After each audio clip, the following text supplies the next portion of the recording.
મયુરભાઈ, આ જે સરકારે આયાત જકાત માફ કરી દીધી રૂ ઉપર પેલા સપ્ટેમ્બર સુધી ને પછી હવે તો છેક ડિસેમ્બર 31, એટલે આખું વર્ષ આ 2025 નું તમે રૂ ગમે તેટલું ઇમ્પોર્ટ કરો, શૂન્ય જકાત સાથે ઇમ્પોર્ટ કરી શકાશે. શું કેવું છે આપનું? સાહેબ, આનંદના સમાચાર છે. આપણે સુરેન્દ્રનગર જિલ્લાના ખેડૂતો વિશેષ રૂપે આને વધાવી લે. હું માનું છું કે થાળી અને શંખનાદ ને ઢોલ ને નગારા અને શરણાઈ લઈને એક સરઘસ કાઢવું જોઈએ અને આભાર વ્યક્ત કરવો જોઈએ મારા જિલ્લાના ખેડૂતો વિશેષ રૂપે. કારણ કે સુરેન્દ્રનગર જિલ્લો એ મેક્સિમમ કપાસનું ઉત્પાદન કરતો જિલ્લો છે. બાકીવાળા પ્રદેશમાં આપણે બીજે બધે પણ થાય છે, પણ અમારો જિલ્લો વધારે ઉત્પાદન સૌથી વધારે કરે છે. તો કરવું જોઈએ, કારણ કે હવે એમને તો નવરાશ કેટલી આવી જવાની છે.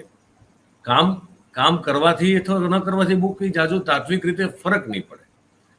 કારણ કે અમેરિકન કોટન તમારી બજારમાં ડ્યુટી ફ્રી આવશે.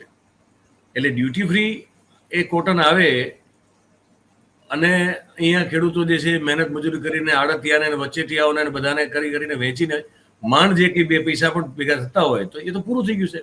એટલે નરેન્દ્રભાઈનો આભાર વ્યક્ત કરે, ભારતીય જનતા પાર્ટીનો આભાર વ્યક્ત કરે કે સાહેબ તમે અમને આમ તો ધીમે ધીમે નવરા કરવાના હતા, પણ આ નિર્ણય પછી આમ જુઓ તો લગભગ સાવ તમે નવરા કરી દીધા છે.